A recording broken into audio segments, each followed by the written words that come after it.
Rantoul Street Studio in Beverly, Massachusetts. This is Ring Addicts, your home for combat sports. Questions 9636, message question 9064. And Blaise. Yeah, what's up? Hey, another episode. We're back in the books. A little bit of technical difficulties, if I would refer to it, to say the least. But again, I am glad to be here with my boys, MattAttack and Facts, and that's that, as well as Carter Riley.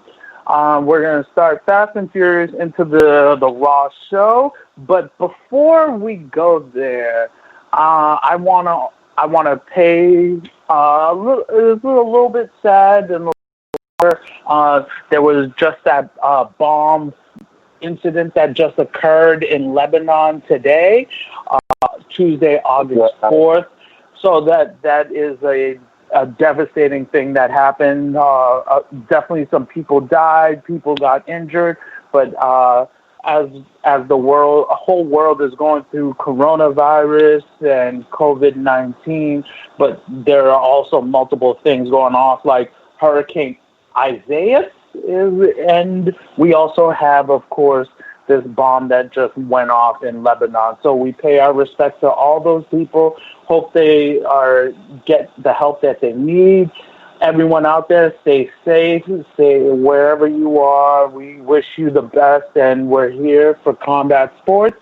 Again, I am Blaise. I'm here with MattAttack with the Stats and Facts, and that's that, as well as Carter Riley. We started Raw tonight with the United States title picture, which was so murky and cloudy on who's the champion, who holds the title. Of course, both contestants came out with their title, Apollo Crews, as well as the Hurt Business leader MP, with Shelton Benjamin and Bob Lashley tagging along. How do you view this match, MattAttack? It was a good match. I was happy to see Apollo back. I read a rumor saying that he had corona, but that must have been just a rumor because that was all I saw of it. So he must have just really had an injury or just wasn't able to show up. So just correcting myself on that, and I think it was a great match and everything. I thought Bobby Lashley and Shelton were going to be more involved in the match, but I was happy to see that they weren't. It was definitely a clean match. Yeah, it was a clean match, and I was happy to see Apollo win. But I think at SummerSlam, it possibly is going to go another way. It's gonna move to it definitely. I can definitely see what you're talking about, moving another way. And of course, Apollo Crews was victorious using the toss power bomb. And in that match, one of the things that I want to definitely foreshadow is that Apollo Crews, for all his work and efforts, is going to get to keep the United States title, the older one. And the newer one now is going to be the present picture for SummerSlam. So for both of these men, it was a great match to watch. I'd say this was probably, to me, if we're going to go on a scale 1 to 5, I saw this as like a 3.5 star match. Again, there was nothing really that was shocking and jaw-dropping. Again, MVP is getting up there in age, but Apollo Crews is definitely a workhorse, but who knows where WWE pens go with both all these superstars. And that's how we saw this United States title match go. And again, Apollo Crews is victorious and now is the actual true United States champion, as he was from the beginning, but now it's emphatically stated. Now we go into the Golden Role Models Globe Tour Fest 2020 continues with Sasha Two Belts Banks, and I want Karen Dostraps is what I want to call her, but Bailey Two Belts. I don't know what they're just. To me, Karen Dostraps just rolls off my so much better. I'll say Karen Dostraps too, but her official nickname is Bailey Dostraps, and Sasha Two Belts Banks. Two Belts Banks and Bailey Dostraps, but of course Karen Dostraps is on this Globe Fest tour that they're holding all the golds, and now they're referred to as the Golden Role Models. And of course they put on a video vignette of their and how they won, but of course this leads to now they must have challengers coming, and the question is, with SummerSlam looming, putting all the gold on the line, definitely be an absolute taxing night, and that's a question that I need to know, because obviously you've been holding the tag team titles and they have not been defended for quite some time. And at some point I need those titles to be in the picture again, as well as we definitely their singles titles are on the line. But what happens with that Globe Fest is more gloating. Do you have anything to add to that, sir? I know I want to leave the Baszler, Shayna Baszler thing to you, but how'd you view all that? It sounds kind of like they're they didn't really say whether or not they're going to be defending all championships at SummerSlam, and I need them to. I need them to. Personally, as a fan, I need them to defend all that gold. I agree. SummerSlam is just like WrestleMania. All the gold needs to be on the line. So again, like I didn't pay attention to the vignette or the video package, but then Shayna finally makes her face debut, and in the way of punching Two Belts Banks in the face, and then they had a match later on, but we'll get to that. Okay, we'll get to that. All right.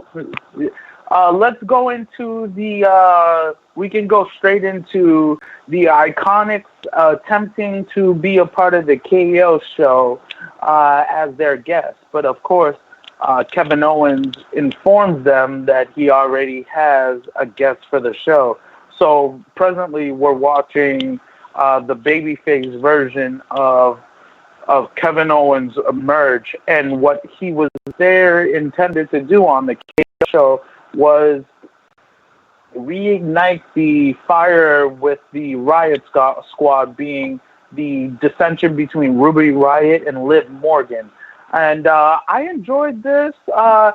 Both of these two competitors haven't really, to me, shown anything exceptional in their tag team matches. I mean, there is a chemistry between these both women, but I guess there's not enough meat on its bones for me to be incredibly invested.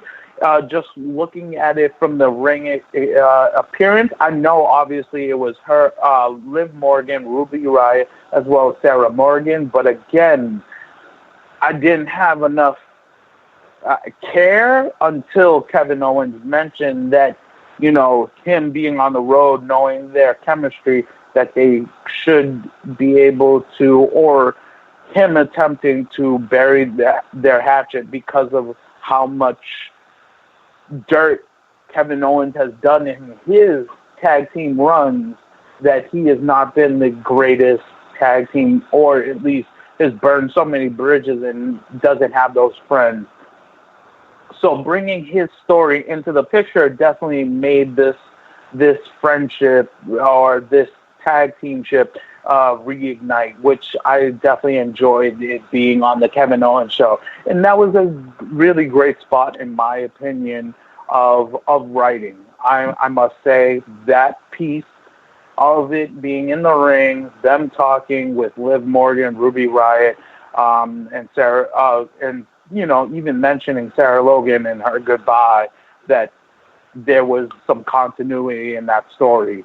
And then we go into the Iconics appearing and interrupting and starting to talk about that they're not the true tag team, that they are the actual pinnacle of tag teams, which I do believe, because the Iconics have been there time in, time out as a tag team, wins and losses. They've stuck together, which to me, that's quite essential of a tag team, to be together through it all thick and thin.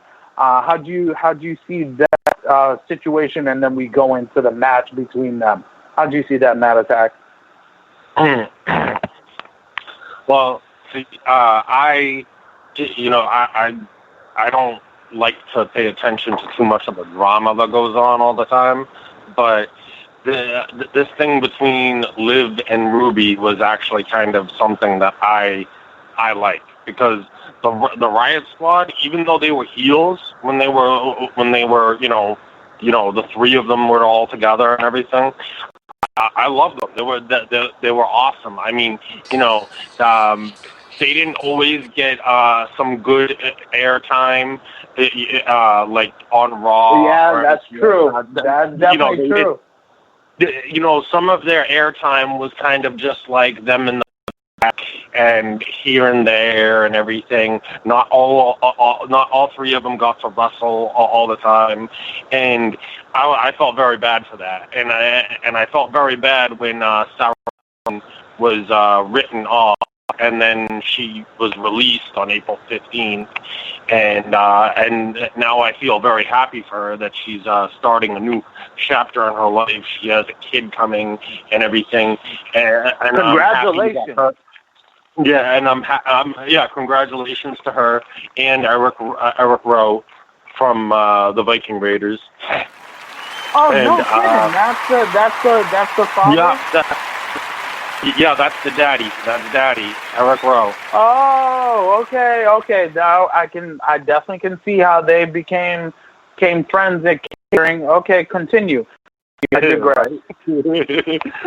But so I enjoyed this segment, and before I wasn't really enjoying the storyline, but I am enjoying. They've fixed the storyline, and I like it. And I just enjoyed the segment, and I enjoyed the match that happened. And I'm cool with all that, and I'm hoping to see the Riot Squad capture the tag team championship at some point. Yeah. At some point, but they definitely need to get their friendship solidified. So then we go into the Iconics. And so we go into the Iconics. How do you feel about the Iconics match versus Ruby Riott and Liv Morgan? Because there wasn't held, but I want to know your opinion of that match. I think it was good. It was good for them in the way of Liv and Ruby getting back together. It was a good first match back together to just rejoining forces, and they were just patching things up, and they had to go right into the match, and I think it was a good match. I think they won, and I was very, very happy for them. And Ruby Riott and Liv Morgan pick up a much deserved win against the Iconics. Sorry to cut you off on that one. But yes, basically that's what I was trying to get at. But yeah, thank you. Then from that point, of course, we must go into Drew McIntyre's reaction of being RKO'd by none other than the Viper, the legend killer, Randy Orton, that is right now on the most massive heel run I've seen in quite some time. And the stories of them bringing each other's past and the references of how this being Randy Orton, not his first option, being this is what he wanted to be a part of, I thought was a great callback from Drew McIntyre, because there are men in the business and women that truly want it and that truly have always wanted to be a part of wrestling and have never stopped on their journey. And a guy like Randy Orton, his father, Cowboy Bob Orton, how much of a silver platter could you be handed in your life other than being like, listen, as long as you don't kill anybody or you're protected in this family of WWE because you're a third generation star. Like, we will not let you go astray. And for that being a pointed picture of Drew McIntyre, I thought was pretty cool for him to dig into that, especially being, he coming from Scotland by himself, with nobody. I thought was a great part of the story for me to watch as a fan, just watching what's on the screen. I'm gonna go ahead. I really like that too. That's a good way of showing how personal this rivalry is going to be. It was simple. It's a good story. I gotta thank you. Creative writing. I gotta give you props where props are due, or maybe if I gotta give the wrestlers their credence that they were willing to talk in between the dirt sheets. I'll give it up to the writing too, but I think if this is what McIntyre is saying, I think it's got to be true. I will definitely give it up for the writing team on this. For them I don't know, because he meant this was a shoot. So if we're gonna reference the word shoot, what's the word shoot being like? Because it's not in quite a pipe bomb. A shoot would be him telling the truth, aside from the words and what he truly feels about it. Would that be the case?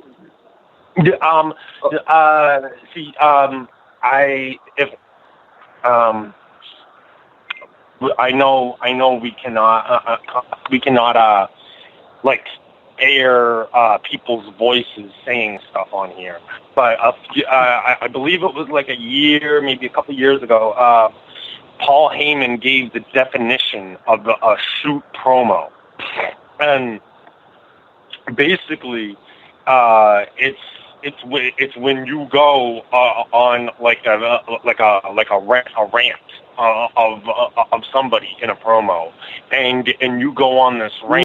Yeah, and you basically don't hold any punches on it. You punches. Perfect, when you're on a true promo, you're 100% like into whoever you're talking about's character, and you're ripping their character apart.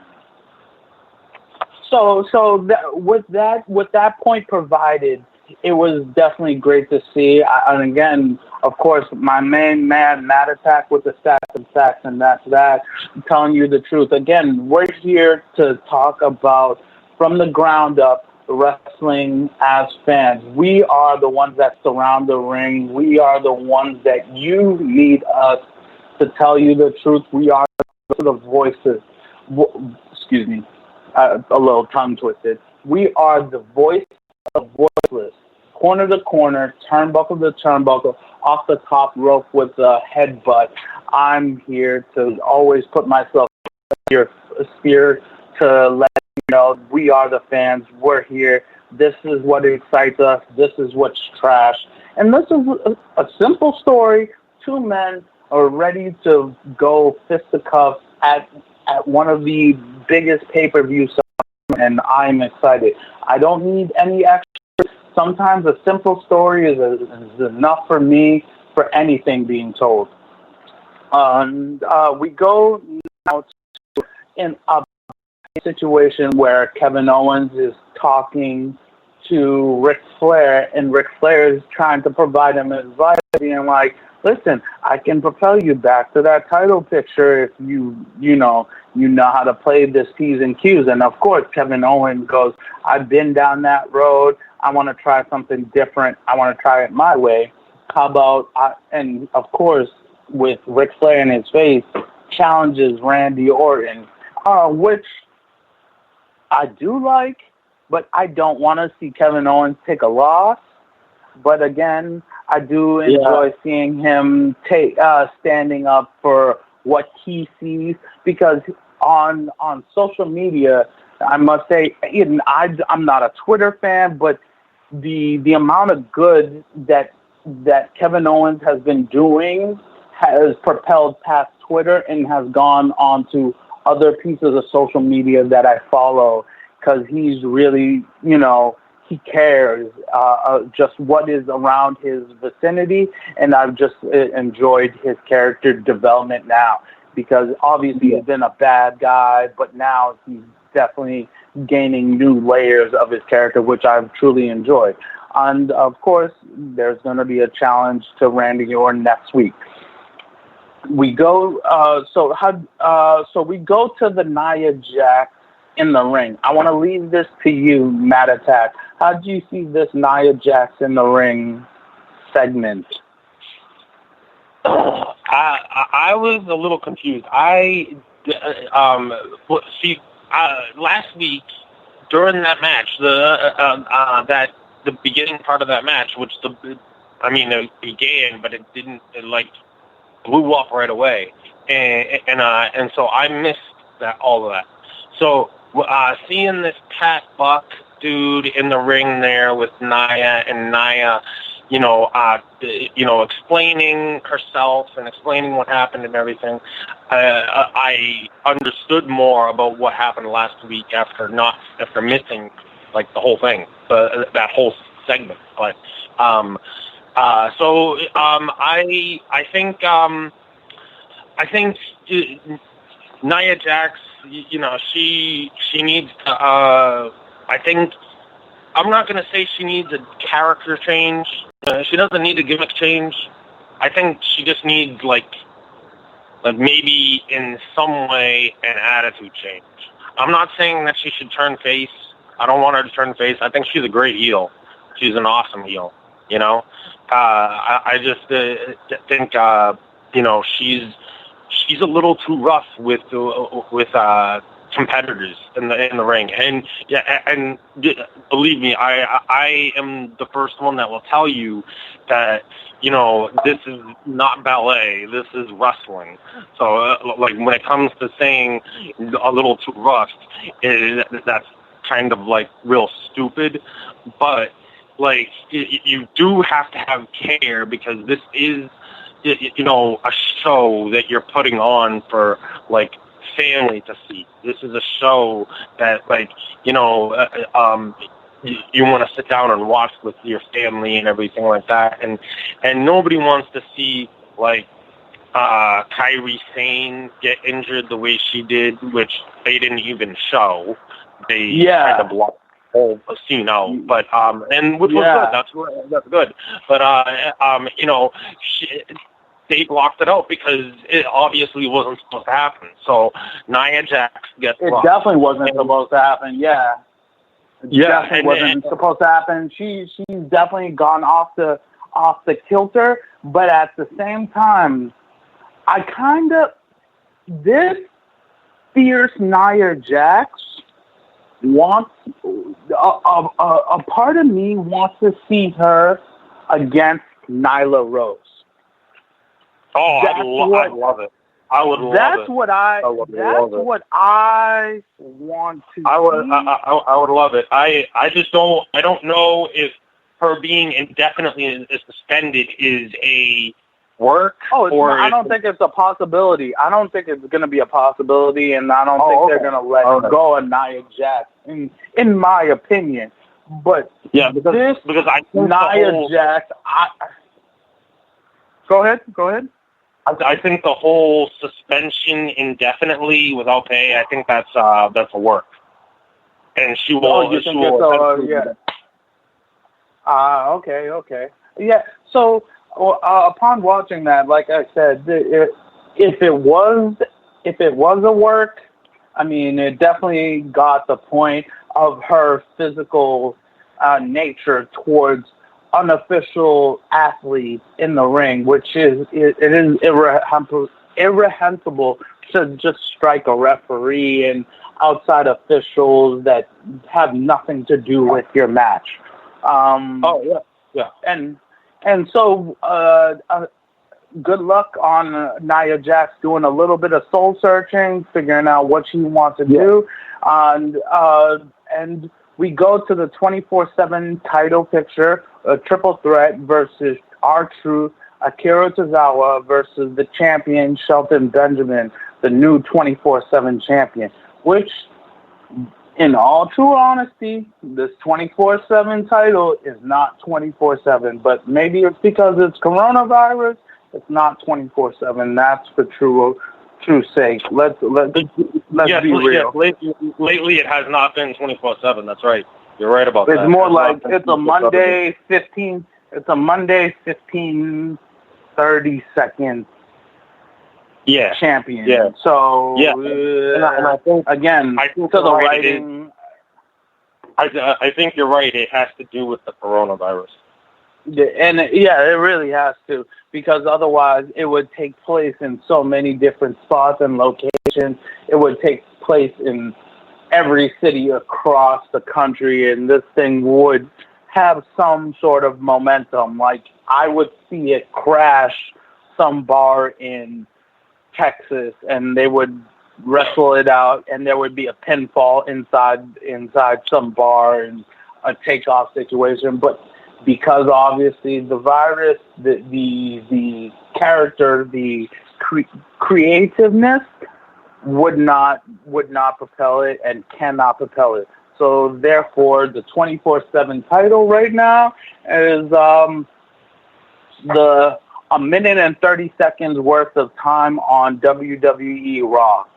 I want to call it that, champion. I don't know. I got to find something catchier. But the 15-minute title, 24/7 title for a 15-minute title. I'm thinking that's what it is. But this match, how do you see this triple threat match? Because it was a match, honestly. I think it was a good match for the most part. The ninjas the other ninja appearances, and the presence of the rest of the Hurt business. I think just causes a lot of like back and forth. Confusion, And R-Truth, he doesn't have anybody in his corner. Never has. Yeah, never has, unless he thinks Little Jimmy is there. But I'm not sure. I don't know. Call that Little Jimmy.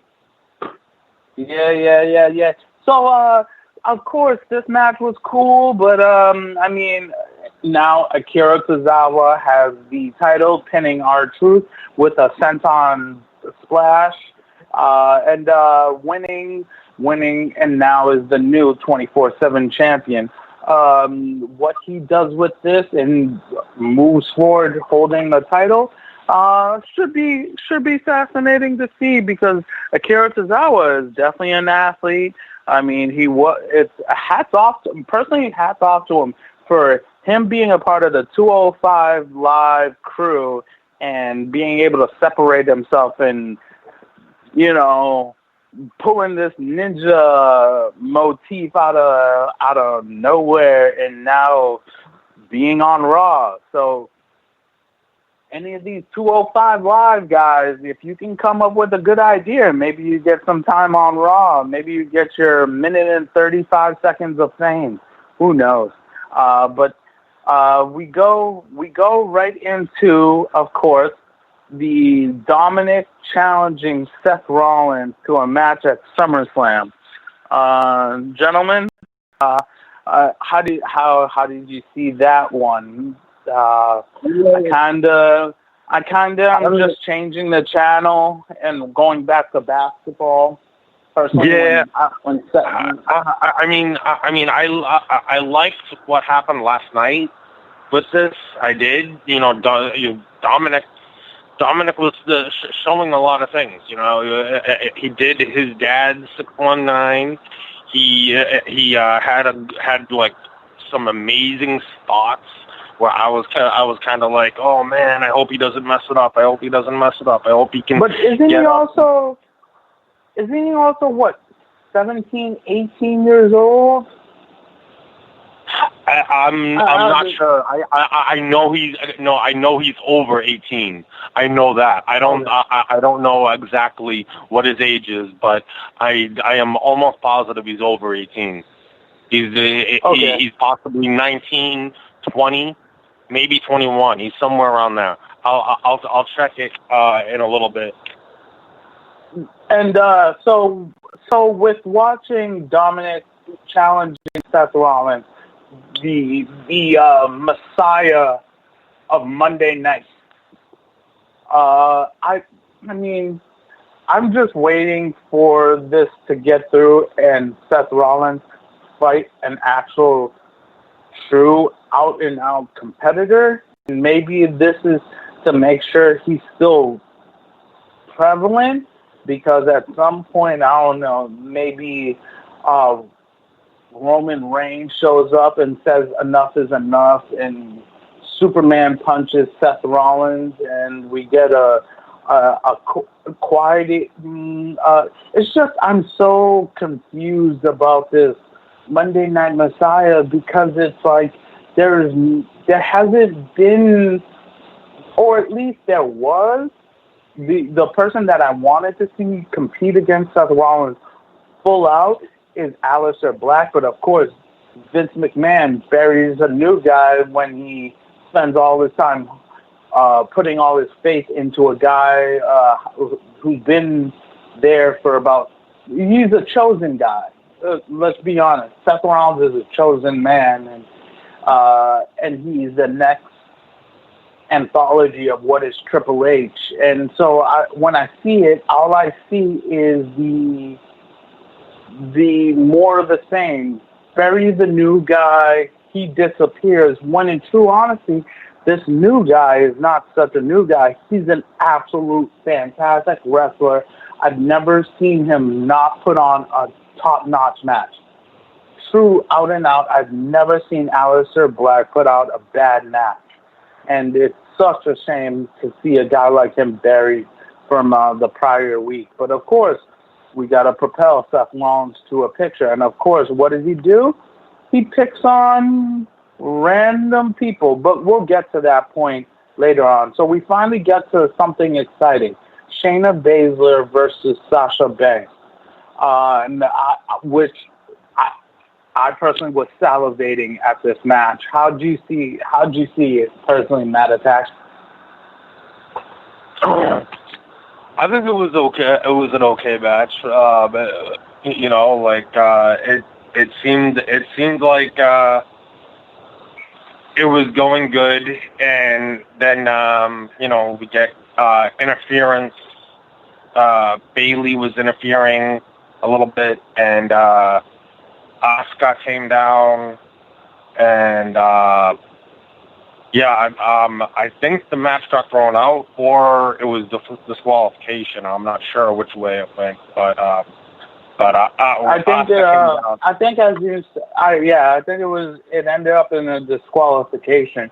But aside not here nor there, it's so fascinating how WWE decides to not allow a match to have a clear-cut ending because they view a certain superstar to moving forward or developing and getting better and better, and not only that, being a star. So what they do is they have all these murky finishes where they don't even provide the wrestler the time to even work in a match to then.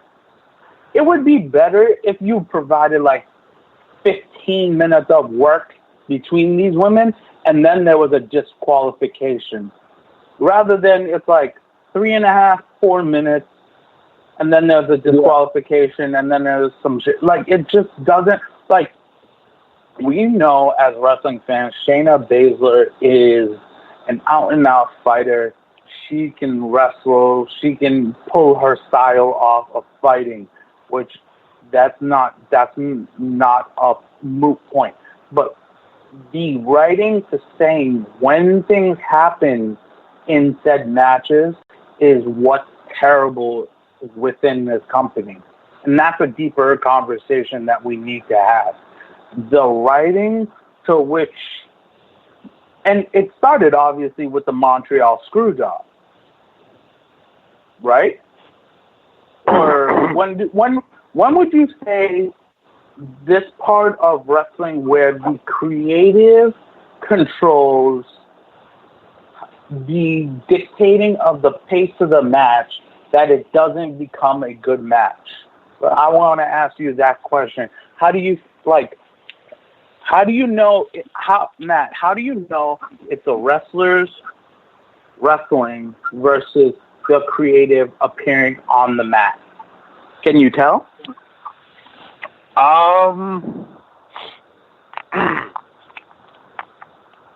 Yeah, I think possibly. It back in that day, the screw job. I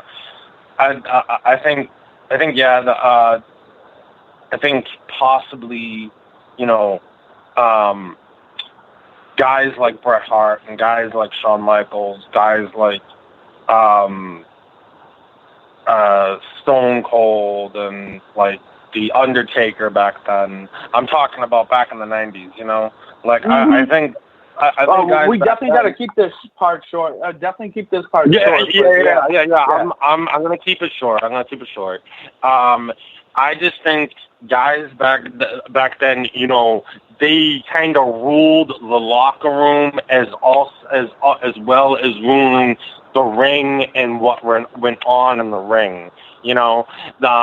This day and age, things have changed because now, you got a lot of new kids out there, and you got a lot of new everything out there, and the directors want things to go the right way, and I think that you can tell that what goes on in there is, the directors saying this is what you have to do, and you have to do this, and they're listening to that. That's my short analogy of it, though. Yeah. Okay. Yeah. No. I thank you for that. So and that leads me to this next point. We go into the new creative part of what they're referring to as Raw Underground. But before I even go into Raw Underground, I have to ask a simple question, right? Why is it a guy like Shane McMahon sweats holding a microphone? Like, I really don't get it. Like, you're talking on a microphone, but you're pouring sweat. Like, I've never understood that. I don't know what that is. Why are you sweating, holding a microphone, talking into a microphone? You just showed up on this Raw Underground. No one told you to start doing your dance. It's the lights. The lights do it mostly, and basically they're when they're out in the ring, they're feeling the intensity from the crowd. Well, I mean, there is no crowd right now, but they have other wrestlers in the crowd, and they're giving off at least some type of energy. It might be a faked energy, or it might be some type of, just the directors telling these wrestlers what to do and how to react to things and everything, and competitors that are in the ring and that are talking on the mic,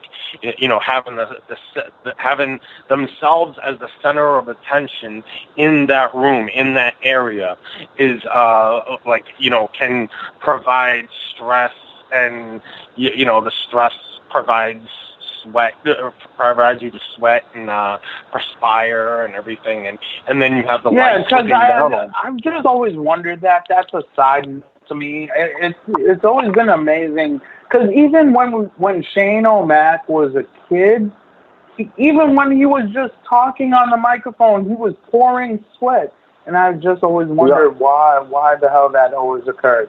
But let's continue. So we go into Raw Underground, and we have Dapa Kato or Dopo Kato, and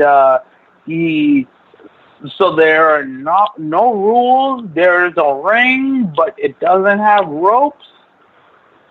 So this to me looks like, and I'm going to bring a video game reference.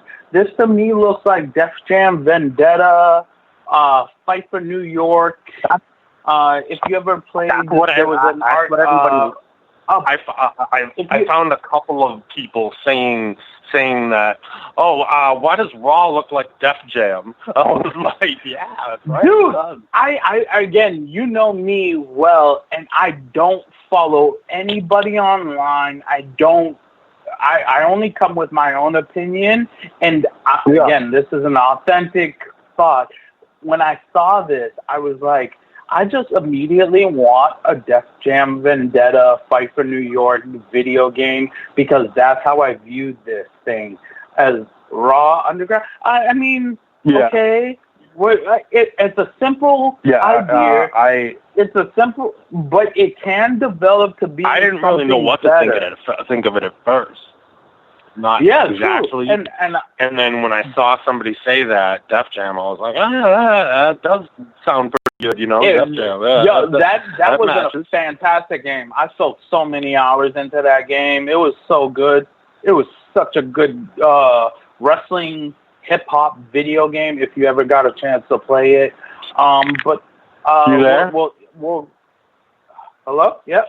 And so can you hear me?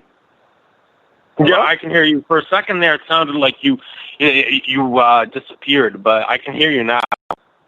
Okay. So we go into watching this Raw Underground emergence of this. Is Dapa Kato a new guy that's only going to be? Is he gonna only be on Underground, or will he emerge? That is neither here nor there. I just wanted to see what you thought. Is he going to just be underground and not go above ground? No, I think possibly he will, but I think he is going to be possibly the I guess I could say, like, the star. I mean, Shane McMahon is the one that has the microphone and hosting it and everything. But I think the way they're introducing this underground thing, I think I can see that big dude being like the the main guy, one of the main guys that is in the fighting, you know. And I think he'll be like fighting like different no-name guys from week to week. Okay, so constant jobbers. Okay, and before we go into the next part of into the Angelo Dawkins Street Profits, I want to also provide this time for Carter Riley to provide how you can get in touch with us. If you would contact, that would be awesome. Here. All right. So you can email the podcast, ringaddictspod@gmail.com. You can follow us on Twitter @ringaddictspod. Join our Facebook page, www.facebook.com/groups/ringaddicts. When we're live, give us a call, 978-522-6136. Or if we're live, and even when we're not live, you can message us, 978-768-8064. Hey, if you hate us, if you want to send us an Austin 316 says I just kicked your ass, it's fine. I don't care. I'm a part of the wrestling community, so I will take all the ketchup stains, the mustard stains, every single bad comment, every single great comment, and in between, because I am impenetrable. And this is Blaise, corner to corner, turnbuckle to turnbuckle. I am dedicated to the ring. So you can't really hurt a guy who has been hurt. You can only just say more shit and maybe it makes you feel better. But that's not here nor there. We go to Angelo Dawkins, Street Profits, Montez Ford come into the ring, and in singles competition of each of them versus Angel Garza with Selena Vega, of course, and Andrade. And of course, this Angelo Dawkins versus Angel Garza was an absolutely solid match for each of them as in singles competitor match. It ended with a drop kick to the head, and because of the distraction of Angelo Dawkins on his tag team partner Montez Ford, who was clearly tainted from his poison solo cup that he sips from. And therefore, Angel Garza picked up a really big win in singles competition against half of the tag team partners. And of course, at some point now, Montez Ford has to go into the ring and now go up against Andrade. And him inebriated on this poison drug, or however he sold it, which was a fantastic way of his acting prowess and being messed up, was so great and so top class.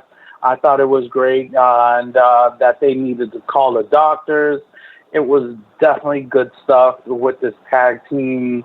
Both of all four competitors, as well as the manager Selena Vega, pulling off all low hanging fruit and just getting any sort of edge that you can, which is a great move of a manager, any manager in this business. I want to say that was a great little story told between all these competitors leading up till SummerSlam. How did you see that, MattAttack? I think it was both matches were pretty good, and I think it was a good storyline. I did kind of like the angle, especially at the end of it when Bianca Belair got involved in it, and I'm hoping now that this turns into something, and at least either next week or in a few weeks, at some point, there should be a 6-person tag team match. The Street Profits and Bianca Belair versus Zelina Vega and her 2 men there, you know? That'd be a great little piece to bring into it. I definitely agree with you to that. I would dig that a lot. So now we go back into Raw Underground. Eric from the Viking Raiders has a match, and I wanna see how do you feel about going right back in the Raw Underground. Should they make it like a full hour? Should it only be a couple of minutes? Like, how do you see this whole Raw Underground going? Again, it's like snippets that they're doing. Yeah, when they first said that it would be happening at 10, I was thinking, oh, okay, so at 10 o'clock there'll be no more regular Raw. There'll just be Raw Underground. But instead, it was snippets, and they were going back and forth, and I kind of like that. I'm not. I mean, it's okay, but you know what? I'm just gonna say, like, yeah, the Raw Underground reminds me a little bit of the Def Jam thing, but you know what else it kind of reminds me of? Just in the way, you know, you saw they had like 3 girls dancing, and they got, you know, just like a. I'm glad you mentioned them. They got like a crowd of people around the ring, and they're all just going nuts, and everybody's like yelling and screaming, and you know, seeming like they're like excited for this one versus this one, or this one versus this one. You know, they're pumped about something, and you know, it just seems like a lot of liveliness. The girls dancing and the people jumping around like that and everything, it kind of gave off a feeling of Monday Night Raw in 1993. That's a good one. That's a good reference there. Yeah, I can definitely see what you're talking about. The girls dancing on the side. Oh my God. Okay. I'm not gonna go on a little tangent, but I'm going to say that the girls dancing, I'm going to equate them to the same thing as the group that stands ringside. Wrestling video games, all these people that I see are pretty much called CAC. CAC. Created Avatar Creations. So they're not actually human beings yet. They're just animatrons that just move and just do the same thing. They don't have any life and soul to their character. They're just created characters, and they're avatars for something that needs a soul, that needs some sort of embodiment. So you see a lot of CAC, you see a lot of CAC from ringside and for this Raw Underground, and at some point, I mean, we're not even talking, again, even a jobber had more character than these guys. Like, I gotta be truly honest with you. But we can go on. I agree. Point. I agree. So of course, Bianca Belair and Angelo Dawkins, immediately after going to the doctors and checking on Montez Ford, he was poisoned, as they refer to it. And of course, Bianca Belair immediately points out Zelina Vega, which that is that heated argument that we're going to see occur. I'm looking forward to that, and I hope that culminates to a really cool point between them two, especially the EST. Bianca Belair is such a competitor and such a superstar that I see her going on a fantastic run sometime soon. So So I'm gonna leave this next part to you, Matt. MattAttack with the stats and tracks. What happens next on the Raw show? Uh, I'm sorry. Where were we? Where were? We're right now. Right now we just so we finished with the poisoning, and we just are at the part. Well, I have it just at the part of the mysterious group firebombing the electrical equipment before the show kicks off, which is what Raw just showed. Okay. So all throughout the night, there is a lot of technical difficulties going on with microphones, people's entrances, kind of like the lights going out. It was kind of weird, and they came back from commercial or something, and they said, we want to show you some video footage right now, and it showed outside the performance center where there is a generator, which a generator controls all the electricity in the building and all the power going in the building. Just for guys that don't really know, but I'm sure there's not too many people out there that don't know what a generator is. But anyway, these guys in like ninja suits just kind of come out of nowhere, and they start throwing what looked to be was Molotov cocktails. MB described them as Molotov cocktails. So I guess that they show that, and that's like the reasoning behind the technical difficulties all night long, which it solved the mystery somewhat. And I'm guessing that we'll find out more about this group next week, but I'm not sure. You'll have to stay tuned. Tune in. Tune in. Yes, indeed. So we go from there to now a conversation with Charlie and the Hurt Business. How do you see that next part, MattAttack?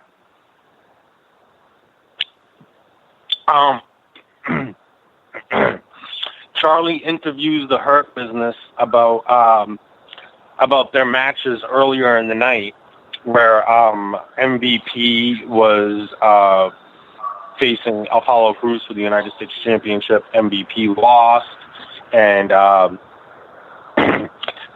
Shelton Benjamin had his match, lost his title to Tazawa.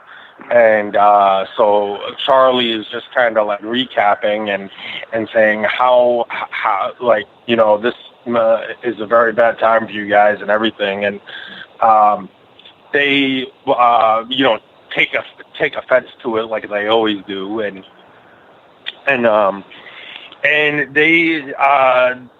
they then heard about the Raw Underground thing, and they said, wait a second. And MVP was just like, I got an idea. Come with me, guys. Come with me. And they started walking away, and Charlie didn't really know what to make of it. And then next thing you know, that was another segment. But yeah, they left Charlie with the thought in their minds that they were gonna go check out the Raw Underground.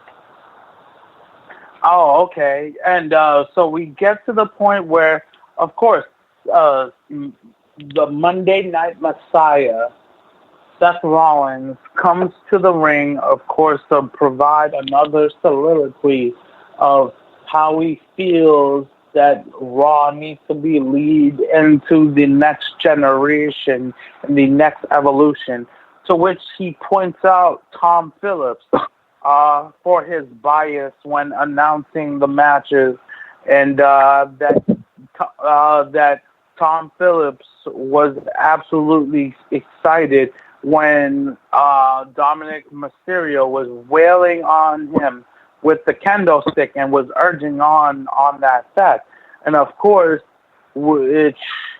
Tom Phillips is not a superstar and is not apt to deal with that situation. His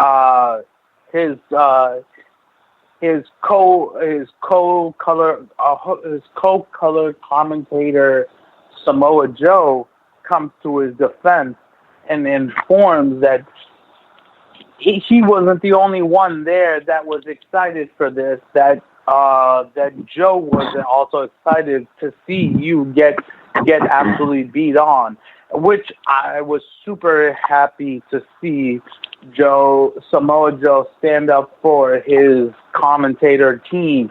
And I think that's going to be a really cool factor that I'm truly enjoying now. I guess now, because I've always enjoyed Samoa Joe on the microphone, but I guess good Samoa Joe, I mean, I guess my tongue twisted when I know what I want to say next.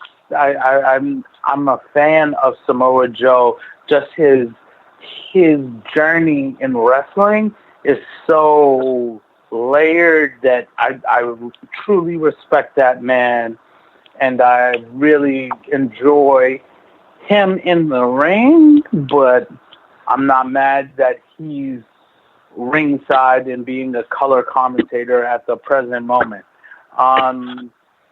When this occurs, he's ready to go into the ring, and this is where we catch Dominic side-swiping the attention and end up getting the one leg up on Seth Rollins as well as Buddy Murphy, and putting on an onslaught of moves on them. And Dominic is only 23 years of age, and I don't think he's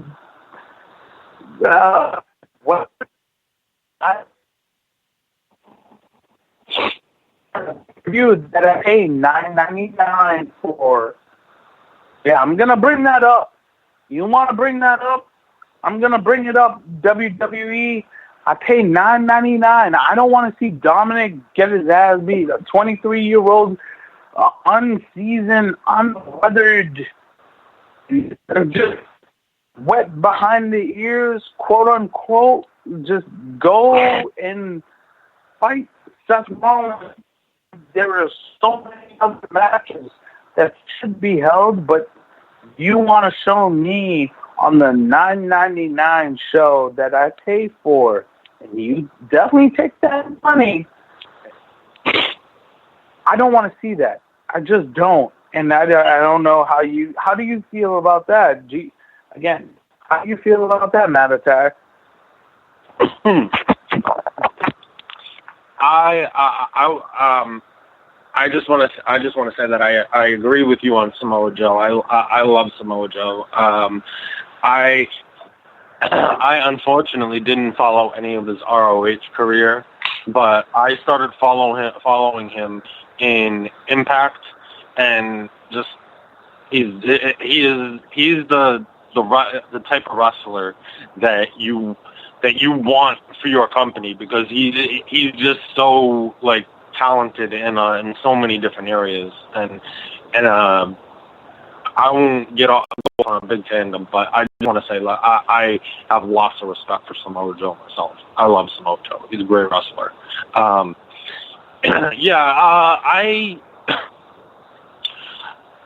I agree with you, because, like, you know, I don't see Dominic winning at SummerSlam, but I enjoyed what happened because Dominic got over. You know, Dominic got over. He went out there. He did a 619.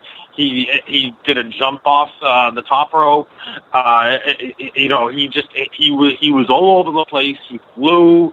He was showing me lots of good stuff and showing me that he is not afraid and that he can do this and everything. But I do agree with you. This is not the person for him to face in his first match. This is not the person to face. No, he doesn't. He needs to go to NXT and work his way up. Okay, this is not doing this to him is not going to do anything good for his career. No. And especially, of course, and what WWE is going to do is they're going to send him out. He's going to do about 3 minutes of like, oh my gosh, this kid has a shot. And then the onslaught of Seth Rollins begins. Of course, Buddy Murphy that he's going to receive is going to be so redundant. Yeah, and of course, Buddy Murphy will be out there, and we still are, finding Austin Theory is very MIA. I don't know if he will if he's going to be back or if there's plans. I don't know what's going on.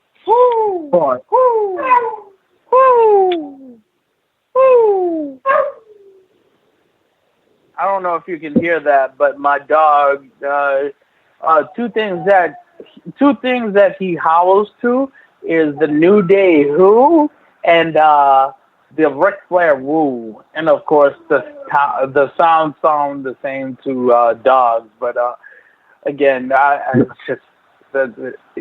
don't know if you were able to hear that. Were you able to hear that? I heard him a little bit. Yeah. Yeah. So like if I'm watching wrestling, long story less long. If I'm watching wrestling, Ric Flair woos on TV, Till woos. It's so interesting because I've done it so many times. So like, he'll do it. But dogs are cool. Let me move forward. Dominic, we're gonna see him get a pinfall, and of course the reign of the Monday Night Messiah will continue on through the summer, and at some point. At some point that Monday is when he will face his actual true opponent, and that's when we as fans will be actually excited about Seth Rollins again. But isn't that a fascinating thing that I already know which way this whole story goes because it's so laid out. And again, time tells all wounds, and I'm a history of this company, and there's nothing new that they haven't produced in front of me other than stealing this eye for eye match, which that to me was one of the lowest moves that now looking back on it, the eye for eye match was such a stealing hack trick for a $1 billion company. It's hilarious. It's like, I view it as a 2-bit hack on the street corner when a rich man walks by and goes, I'm going to do that move and it's going to work.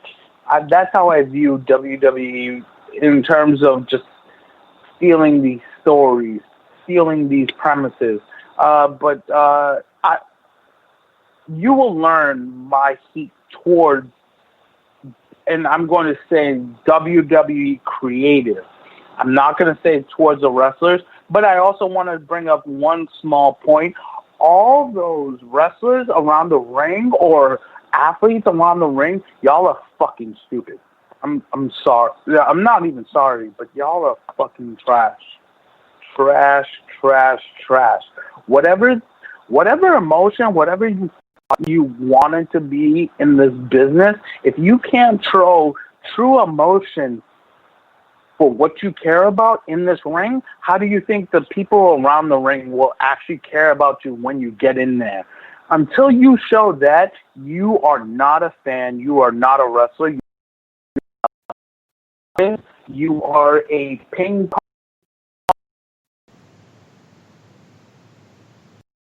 pong, you're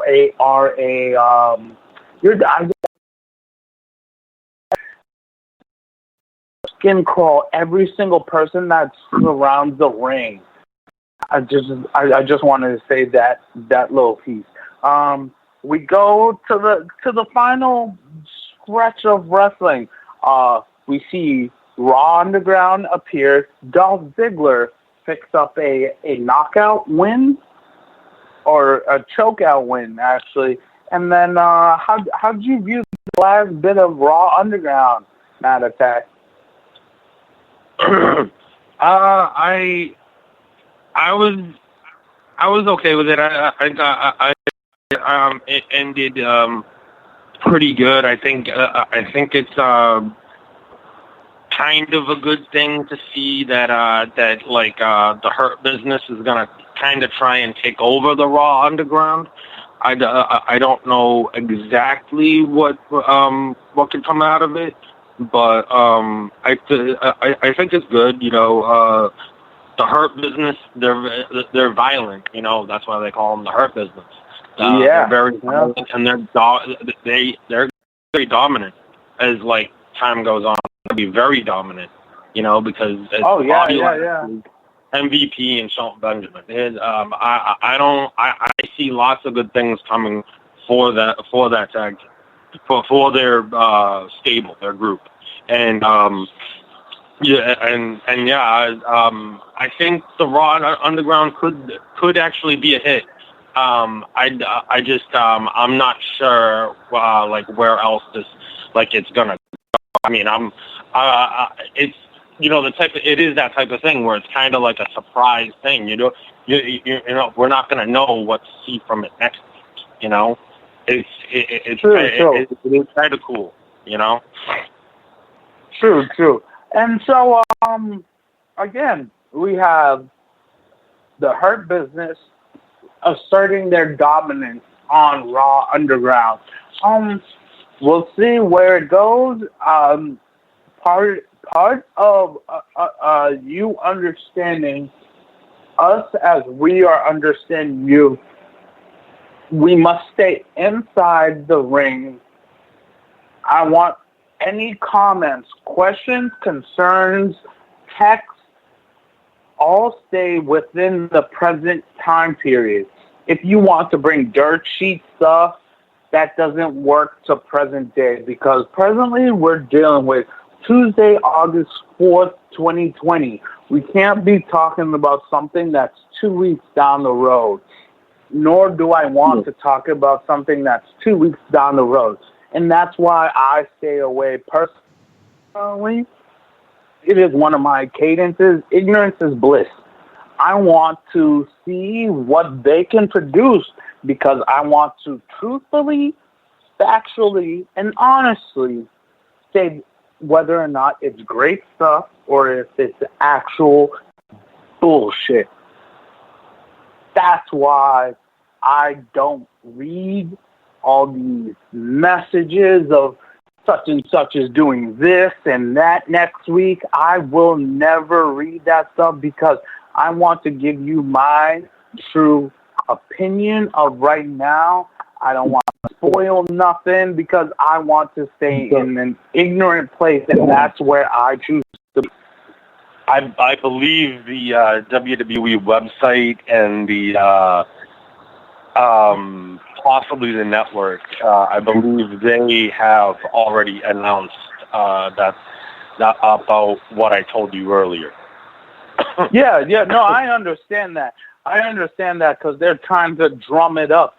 And again, I kind of find that a little sad personally, when the company that wants you to stay tuned now has to go in.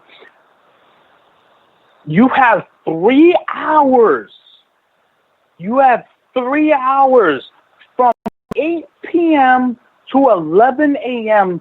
to convince me to tune in on Monday, and now you have to put out articles to say something happened on Monday that you need a reference. That is fucking trash. That, as a writer, as somebody who writes something down, you shouldn't have to explain yourself again. You should never You should only write something once. If you have to explain and teach somebody something within the book that you wrote, that's fine. But never re-explain yourself to something that happened. If those guys, those ninjas, threw that thing, we need to go into the next Monday, and when they replay it, those guys show up and say, "This is who we are." I don't need to go on WWE.com to then find out. That's not how this works. And if you expect me to be on your website, no, that's not going to happen. That's not going to happen. Again, it will never happen. I am an artist for the ring. Corner to corner. Turnbuckle to turnbuckle. I find this thing sacred. The ring is where I will spend my time. When those lights go on, when it's showtime, as Sting used to say, it's showtime. That's when I'm there. Other than that, don't bother me.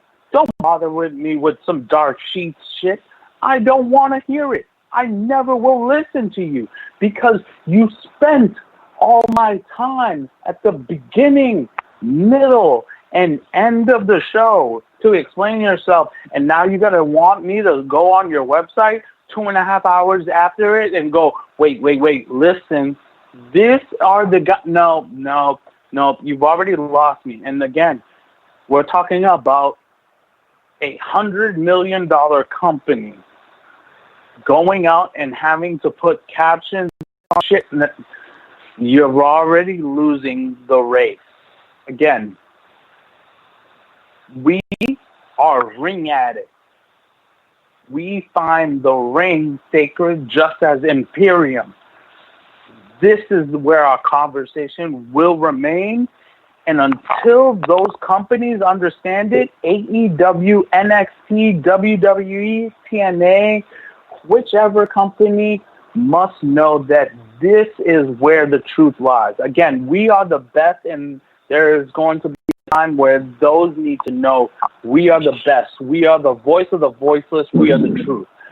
I'm Blaise. I have nothing more to say than that.